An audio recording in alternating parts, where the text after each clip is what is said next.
السلام عليكم طلاب. قبل بداية الفيديو لا تنسون تخلون لايك للفيديو، تشتركون بالقناة وتتابعونا حتى توصلكم آخر أخبار وزارة التربية أول بأول. وعندنا اليوم مناشدة من أم عراقية كتبت تعليق تقول: مناشدة من أم عراقية تناشدك يا محمد السوداني وأنت كريم وتنطي للبعيد وللغريب. ليش من يناشدونك أولادك ما توقف وياهم؟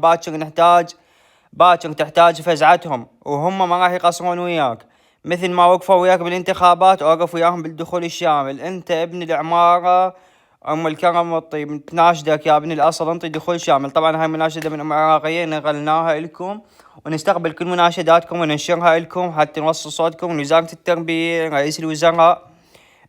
ولا تنسون تخلون لايك الفيديو وتشتركون بالقناة، وراح نخليكم قناتنا مال تليجرام باول تعليق وبالوصف مال الفيديو، دخلوا عليها واشتركوا حتى توصلكم آخر أخبار وزارة التربية العراقية. تحياتي.